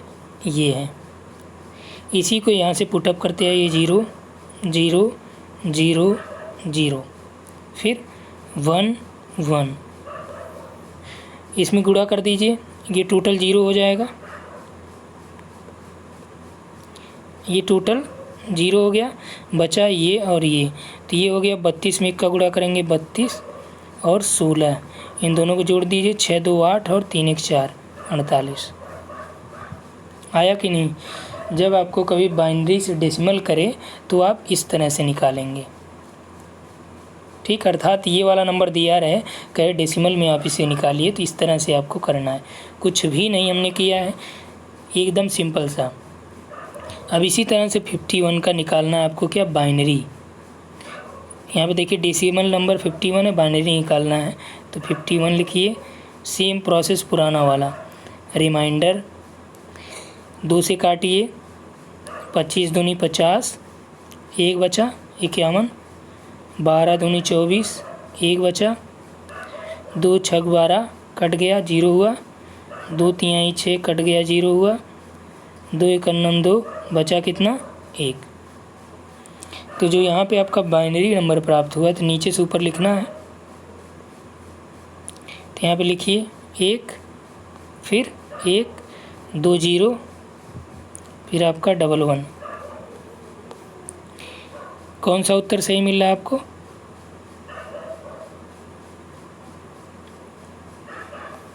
फर्स्ट वाला। ठीक, क्लियर हुआ कि नहीं? यहाँ पे अगर 2 कहीं लिखा रहा है तो इसका मतलब आप समझिएगा ये आपका बाइनरी नंबर में है। 10 लिखा रहा है तो आपका ये डेसिमल नंबर है। क्लियर हुआ कि नहीं? चलिए, the process of copying file to a CD ROM is known as burning, zipping, digitizing, ripping. अब देखिए, जब आप कंप्यूटर कभी चलाएं या लैपटॉप आपने चलाया होगा, तो लैपटॉप को जब आप कंप्यूटर खोलते हैं, उसमें कंप्यूटर वाला जो उसका होम होता है, होम में जब जाएंगे तो वहाँ पे आपको अलग अलग डिवाइसेस मिलेंगी, CD, E जो भी आपने बना रखा होगा। उसके नीचे आप देखेंगे यहाँ पे लिखा आएगा CD में जब आप क्लिक करेंगे तो यहाँ पे दिया रहेगा बर्निंग का, अर्थात कि जब आप CD को कॉपी करते हैं या CD में कोई कॉपी करते हैं कुछ चीज़, तो आपका वो बर्निंग उसे कहा जाता है। ठीक, सही उत्तर यहाँ पे आपका 1। An unsolicited email message send to many recipients at once is a worm, virus, threat, spam. यानी कई प्राप्तकर्ताओं को तुरंत भेजा गया अयाचित ईमेल क्या कहा जाता है? ये भी देखिए, आपका नोट्स में आपको डायरेक्ट ये लाइन मिल जाएगी, यही सेम स्पैम के बारे में हमने वहाँ पे लिखा है। तो उसे क्या कहा जाता है? उसे स्पैम कहा जाता है कि एक साथ कई लोगों को कोई अनसोलिसिटेड मेल भेज दिया जाए। ठीक, इसे बल्क ईमेल भी कहते हैं, जंक मेल भी कहते हैं, अनसोलिसिटेड कमर्शियल ईमेल भी कहते हैं। ठीक, या इसे आप मीडिया में ये अब्यूज़ के लिए यूज हो जाता है। स्पैम एक ईमेल है जिसकी शुरुआत समस्या के परिवर्तित होने के लिए की गई थी और ये 1990 के आसपास की गई थी।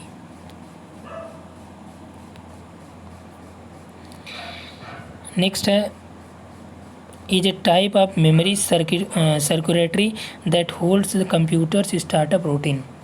यानी मेमोरी सर्किटरी एक प्रकार है जो कंप्यूटर के स्टार्टअप रूटीन को धारण करता है। तो उसे क्या कहा जाएगा? रीड इनिशियल मेमोरी यानी RED या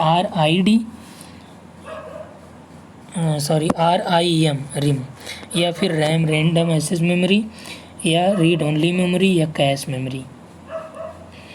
तो यहाँ पे जो आपका कंप्यूटर जब स्टार्टअप रूटीन में होता है तो उसे कहा जाता है, या बूट स्ट्रैप प्रोग्राम, जब आप कंप्यूटर को स्टार्ट करते हैं तो उसे बोलते हैं बूट हो रहा है। तो वो उस समय जो आपका डेटा होता है, बायोस जिसे कहते हैं, वो आपका कहाँ से प्राप्त करता है? वो आपका रोम से ही प्राप्त करता है। ठीक, तो रोम क्या है? ये आपका स्टेबल या स्थायी मेमोरी है।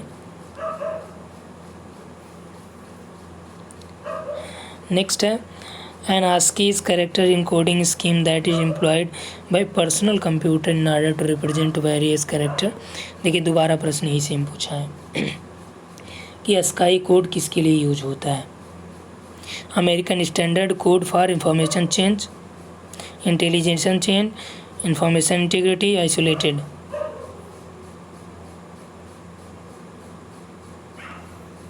सही उत्तर आपका ASCII कोड का।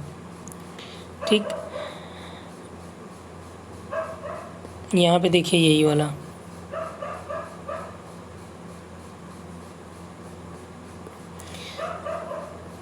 अगला है, ये आपका जुलाई 2016 का दिया गया है कि which of the following statement regarding feature of information and communication technology is are true.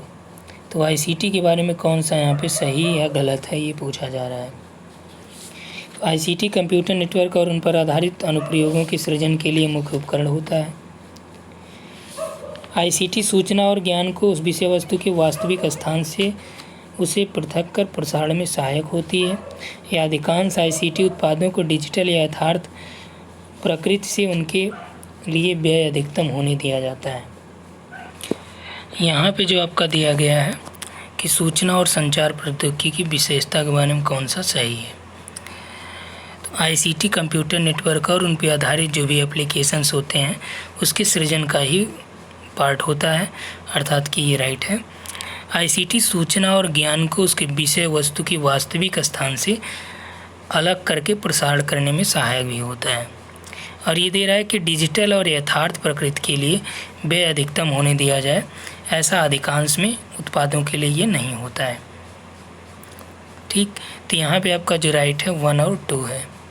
Next है कि 1 गीगाबाइट में, 1 गीगाबाइट में जो भंडार होता है वो 2 पावर 30 के बाइट्स के बराबर होता है।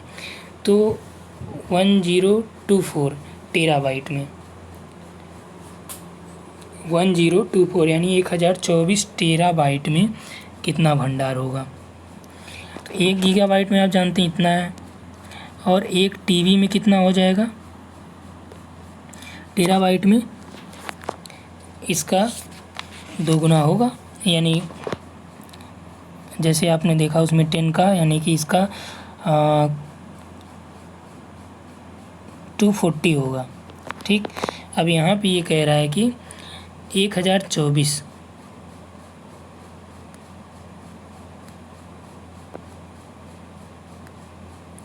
ठीक, लेकिन ये देखिए यहाँ पे आपका गीगा के बाद जो हमने आपको बताया था पहले ही, यहाँ पे जो आपका दिया गया है, तो 1 गीगाबाइट के बारे में हमने बताया था आपको कि 1 गीगाबाइट इक्वल टू होता है 2 पावर 30।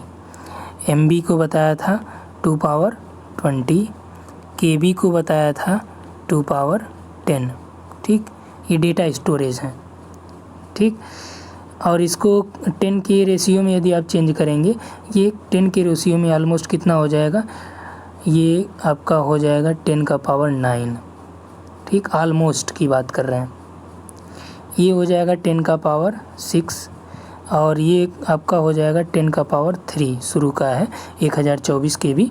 ठीक, तो इसी तरह से यहाँ पे जो प्रश्न पूछा है वो पूछा है कि टेराबाइट, तो यदि टेराबाइट गीगा के बाद है तो 1 टेराबाइट बराबर हो जाएगा आपका, यहाँ पे ये 30 है तो ये हो जाएगा 2 पावर 40। ठीक, यहाँ पे पूछ रहा है कि 1024 टेराबाइट, तो 1024 यानी कि ये किसके इक्विवेलेंट था, 1 KB बराबर 1024 या 1 MB बराबर 1024 KB, ये 10 टू पावर 3 के इक्विवेलेंट माना गया था। ठीक, तो यहाँ पे इतना एक्स्ट्रा टेराबाइट है। ठीक, तो यहाँ तक आपने देखा कि 1 टेराबाइट बराबर कितना, 2 पावर 40। तो इसी तरह से आपका 1024 टेराबाइट की बात कर रहा है, टेराबाइट। तो टेराबाइट के बाद आपका आता है गीगाबाइट, फिर आपका MB मेगाबाइट, फिर आपका KB, और उसके बाद आपका बिट, बाइट आता है, फिर बिट आता है। ठीक, तो इतने में आपका ये चेंज करना है। तो ये आप देखते हैं कि यहाँ से जब ये जाएगा तो ये 10 टू पावर 3 यानी 3 घात और जुड़ेगी, तो ये टोटल आपका 1 2 3 4 और ये 5 स्टेप है, यानी कि 1024 अर्थात इसे मान लीजिए आप 1000 ऑलमोस्ट 1024 ऑलमोस्ट इसे आप 1000 मान सकते हैं। तो ये आपका कितना बढ़ जाएगा, यहाँ से आपका ये आप डिवाइड करेंगे तो इसे 2 5 10, ये लगभग आपका हो जाएगा 2 का पावर ये आपका 10। ठीक, तो 2 का पावर 10 और प्लस आपका जो ये 24 टेराबाइट आपने अलग से किया है, तो ये ऑलमोस्ट आपका 2 का पावर 15 जाएगा। ठीक, तो यहाँ से आपका 40 और 1024 का ये 13 नहीं सॉरी 13, यहाँ पे जो हम लोगों ने किया था कि 1024 और 5 स्टेप थे। ठीक, तो 3 3 एक साथ बढ़ेगा, तो टोटल ये आपका टोटल बढ़ जाएगा।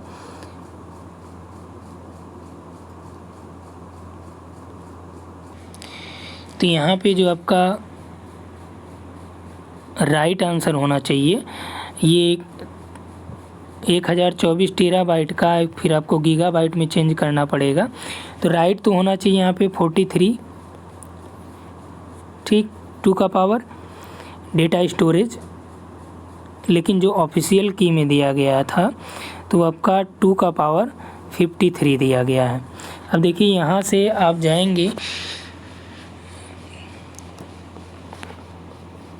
इसके लिए, तो इसके लिए मैं एक वीडियो आपको प्रोवाइड करा दूँगा जिसमें हम लोग पूरा ये बाइट के बारे में ही डिस्कस करेंगे, क्योंकि हमने आपको बाइनरी और डेसिमल और हेक्साडेसिमल, ऑक्टाडेसिमल, इन सभी के बारे में अभी हमने आपको बताया नहीं है। ठीक, जब उसको डिस्कस करेंगे तो उसमें एक साथ इसका एक्सप्लेनेशन हम इस प्रश्न के साथ ही उसमें कर देंगे। तो यहाँ से आप इतना जानिए कि इसका जो राइट आंसर आपका ऑफिशियल की ने दिया था, ये दिया था। ठीक, और जो टेराबाइट में आपका बिट होता है ये होता है डेटा स्टोरेज 2 पावर 40, इसको भी याद रखिएगा। The software used to navigate through the web is known as, अर्थात कि वेब के माध्यम से जो नेविगेट करने के लिए सॉफ्टवेयर यूज होता है उसे क्या कहते हैं? Website, web browser, internet, world wide web, उसे कहते हैं web browser. The software use to navigate through web known, ठीक, ये हो गया। अगला है कि with regard to email what does BCC mean, email के संबंध में BCC का क्या मतलब होता है, यानी ब्लाइंड कार्बन कॉपी का। ये हमने आपको बता दिया है कि ब्लाइंड कार्बन कॉपी का मतलब ये होता है कि यदि आप इसमें जिस भी व्यक्ति का ईमेल डाल देंगे तो यह व्यक्ति क्या करेगा कि जो आपका TO यानी टू और CC में जिनका भी आपने मेल भेजा है, ये बंदा इनके मेल ID, इनके मैसेज सबको देख पाएगा, लेकिन ये दोनों इस बंदे के बारे में इनको जानकारी कुछ नहीं रहेगा। ठीक, तो यहाँ पे जो सही उत्तर हो जाएगा कौन सा दे रहा है कि BCC फील्ड में भी निर्दिष्ट प्रयोक्ता ईमेल प्राप्त करेगा और TO यानी टू और CC फील्डों में पता देखेगा। ये आपका राइट है।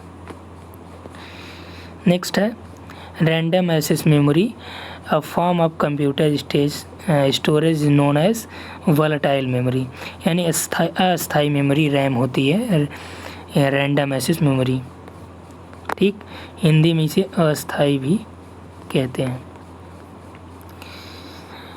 इन computer networking HTTP refer to as stateless protocol as servers do not maintain any information about past client request. HTTP is acronym for, तो HTTP का फुल फॉर्म क्या है कि यहाँ पे इसका फुल फॉर्म होता है हाइपर टेक्स्ट ट्रांसफ़र प्रोटोकॉल। तो हाइपर टेक्स्ट ट्रांसफ़र प्रोटोकॉल। अगला है विच of the following statement is true. S1 यानी स्टेटमेंट 1 दिया है कि the decimal number 11 is larger than hexadecimal number 11, अर्थात ये कह रहा है कि दशमलव संख्या यानी डेसिमल नंबर 11 हेक्साडेसिमल 11 से बड़ी होती है। तो ये आपका बड़ी नहीं होगी, क्योंकि डेसिमल नंबर में केवल 11 जो होगा ये आपका हेक्साडेसिमल में आप जाएंगे तो ये 4 अंकों में लिखा जाता है बाइनरी में, तो ये इससे बड़ी होगी हेक्साडेसिमल। लेकिन यहाँ पे कह रहा है कि जो डेसिमल नंबर 11 है वो आपका हेक्साडेसिमल से बड़ी होगी, तो ये आपका राइट नहीं है, यानी ये आपका रॉन्ग है। अगला है कि बाइनरी नंबर 1110.101 के आंशिक भाग का दशमलव मान 0.625 होगा। ठीक, तो इसको निकालने के लिए आपको क्या करना पड़ेगा, चलिए इसको निकालते हैं हम लोग। पहले तो आपका स्टेटमेंट 1 का को कंफर्म करते हैं। स्टेटमेंट 1 के लिए आपको करना पड़ेगा कि इसमें 16 नंबर होते हैं, आप जानते हैं कि इसमें हेक्साडेसिमल में, और डेसिमल में कितना होता है 10 होता है। डेसिमल का बेस क्या होगा 10 होगा। ठीक, तो जब इसमें आप जाएंगे तो 11 है। ठीक, तो 11 का मतलब यहाँ पे 16 + 1 हो जाएगा, यानी 17 ऑलमोस्ट। और जो आपका डेसिमल नंबर में होगा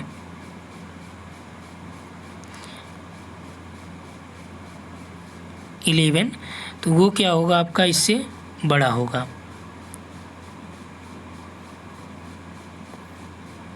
ये आपका फार्मूला जो हमने आपको पहले ही बताया था उसी से निकाला जाएगा। चलिए स्टेटमेंट 1 तो आपका रॉन्ग है, ये आपको पता है, तो दूसरे से ही देख लेते हैं। तो दूसरे को निकालने के लिए जो आपने फार्मूला अडॉप्ट किया था सेम वही डेसिमल में आपको निकालना है।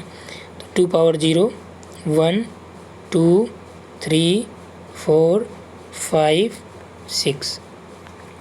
ठीक, अब यहाँ पे पॉइंट में लिखा है तो पॉइंट में आपको उधर जाने के लिए ये 1 अपान करना पड़ेगा। 1/2 पावर 0 1/2 पावर 1 1/2 पावर 2। ठीक, इस तरह से वहाँ पे चलता है और ये सभी एक दूसरे से क्या होंगे, प्लस होंगे, जोड़े जाएंगे। ठीक, उसके बाद आपको यहाँ पे करना है जो दिया गया वही मान पुटअप करिए। यही कहा है तो यही लिखिए। यहाँ से 0 है, 1 है, 1 है, फिर 1 है। दशमलव के बाद आपका क्या है, 1 है, 0 है, 1 है। अब यहाँ से आपको निकालना है कि 2 का 0 में यानी कि आपका 0 हो जाएगा।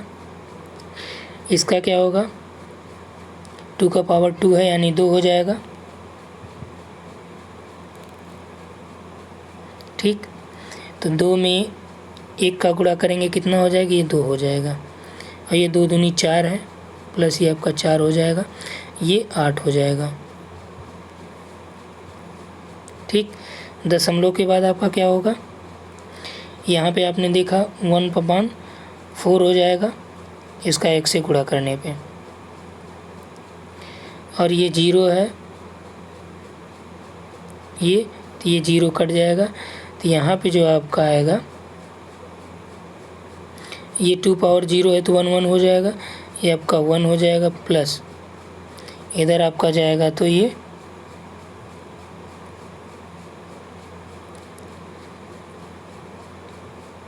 1/4। ठीक, तो यहाँ पे आपका क्या हो जाएगा, ये 8 4 12 2 14 और दशमलव। यहाँ पे आप इसका 1 + 1/4 का निकालेंगे तो ये 4 × 9 4 हो गया, प्लस 1/4। ठीक, 4 × 1 5/4 हो जाएगा। 5 बटा में यानी 5 में 4 से भाग दे दीजिए। यहाँ से आपका थोड़ा सा ये अलग करना होगा। 5 में 4 से भाग दे दीजिए, कितना हो गया, 4 से। 4 × 1 4 दूनी 8, ये आपका 4 × 5 20।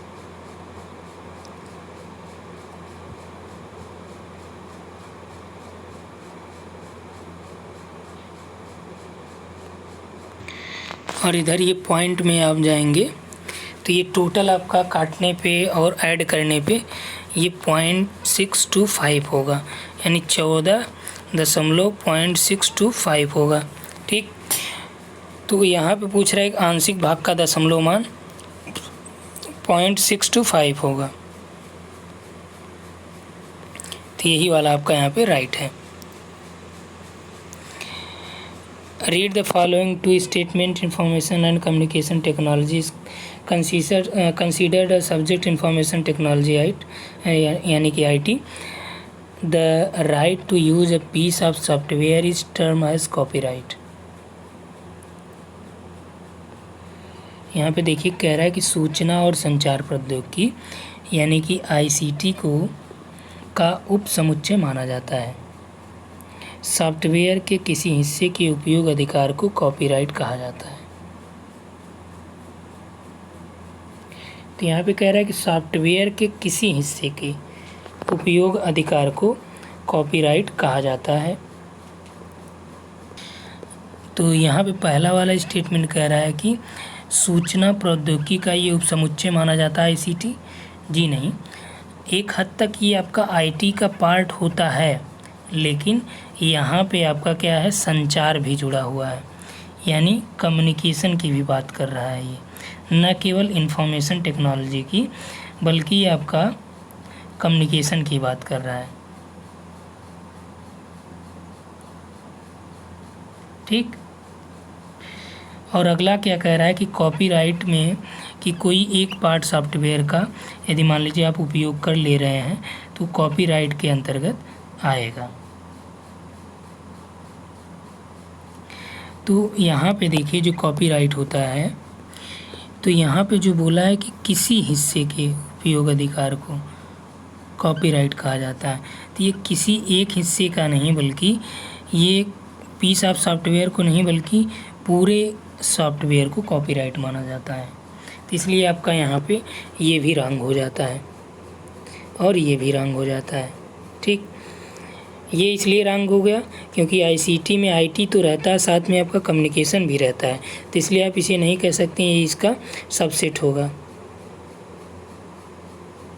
ठीक, और इसमें कह रहा है सॉफ्टवेयर के किसी हिस्से यानी right to use a piece of software is term as copyright. तो किसी एक पीस का नहीं बल्कि पूरे सॉफ्टवेयर का कॉपीराइट किसी एक व्यक्ति के पास होता है।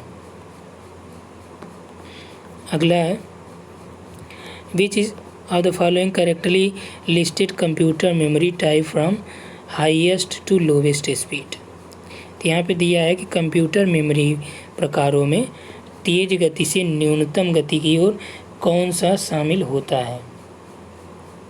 कंप्यूटर मेमोरी में तेज गति से आपका लो की ओर जाना है। अब यहाँ पे देखिए सेकेंडरी स्टोरेज, मेन मेमोरी और कैश मेमोरी, सीपीयू रजिस्टर्स। अगला है CPU register, cache memory, storage, main memory. अगला है CPU register, cache memory, main memory, storage, secondary storage. तो यहाँ पे देखिए जो आपका दिया गया है, तो सीपीयू सबसे तेज गति से जो होगा आपका सीपीयू, क्योंकि सीपीयू में ही आपका क्या रहता है, रजिस्टर रहेगा। कैश मेमोरी भी आपका रजिस्टर के बाद इतनी इसकी स्पीड होती है, क्योंकि कैश मेमोरी क्या होती है, मान लीजिए आपने एक चीज़ खोला और उसके बाद उसको बैक किया, फिर आप उसी को खोल रहे हैं, तो इन दो पहले आपने खोल रखा है तो एक प्रकार की वर्चुअल या छद मेमोरी उसका भ्रम हो जाता है वहाँ पे, और ये कैश मेमोरी के रूप में वहाँ पे सेव रहता है। जो आप उसको क्लिक करेंगे तो डायरेक्ट वहाँ से वो स्पीड पकड़ लेगा। उसके बाद आता है सेकेंडरी स्टोरेज, अर्थात यहाँ से जो आपका क्या हो गया, सेकेंडरी स्टोरेज बाद में आएगा, क्योंकि ये हार्ड डिस्क वगैरह होती हैं, इससे पहले में आपका मेन मेमोरी काम आता है। सीपीयू रजिस्टर, कैश मेमोरी, फिर आपका मेन मेमोरी आ जाएगा। सेकेंडरी स्टोरेज इसके बाद काम आता है, यानी इसकी speed. Which of the following is characteristics of web 2.0 applications. ये देखिए आपका जो हमने शब्दावलियाँ कराया है कंप्यूटर की, उसमें आपका डायरेक्ट ये मेंशन है वेब 2.0, उसमें डायरेक्ट लिखा गया है, इसके बारे में भी दिया गया है। तो इसका उपयोग क्या होता है वेब 2.0 का, कि इसमें इसके अनुप्रयोग से लोग आपस में मिलकर ऑनलाइन सूचना का आदान प्रदान करने की क्षमता उत्पन्न करते हैं।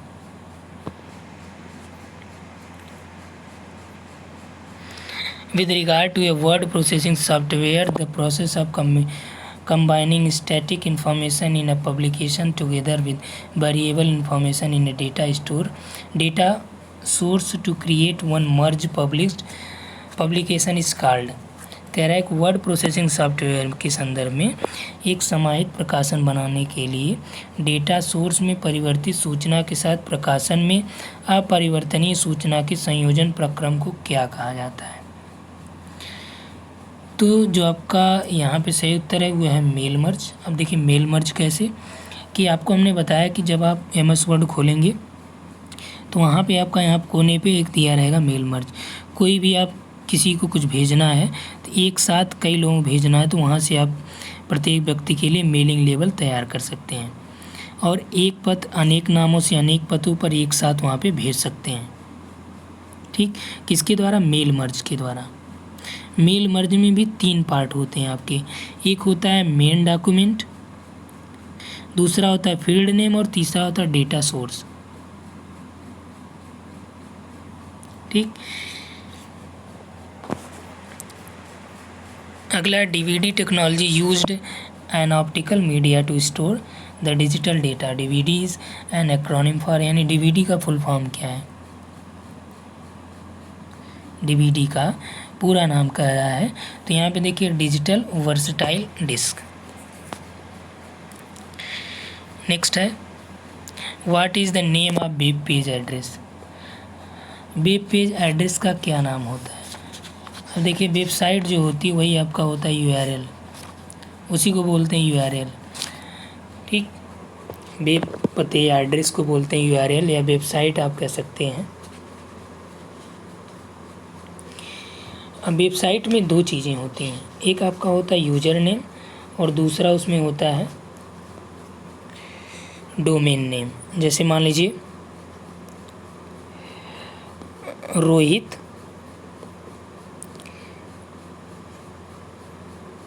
rohit.com, ठीक, सपोज दैट। तो यहाँ पे जो आपका .com है या rohit@gmail.com है, ये क्या हो जाता है, ये आपका डोमेन नेम होता है। और जो इधर आपका है ये आपका यूज़र नेम होता है। समझ में आई बात?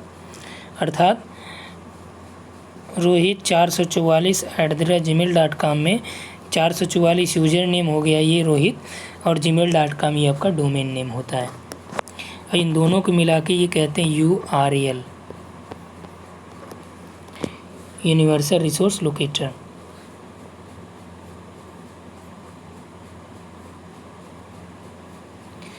The data storage hierarchy consist of, यहाँ पे कह रहा है कि डेटा भंडारण के लिए जो हायरार्की होती है वो कौन सी है। यहाँ पे देखिए जो आपका URL होता है, URL का फुल फॉर्म हमने क्या बताया, ये URL का जो फुल फॉर्म होता है वो होता है कि यूनिफॉर्म रिसोर्स लोकेटर होता है। ठीक, तो इसमें तीन चीज़ें होती, प्रोटोकॉल, डोमेन नेम और डोमेन कोड, या यूजर नेम और डोमेन नेम। प्रोटोकॉल हमने बताया ही है आपको, और डायरेक्टरी भी आप शब्दावली में देख पाएंगे, डोमेन भी वहाँ से आपको मिल जाएगा। DNS डोमेन नेम सिस्टम भी इसे कहते हैं।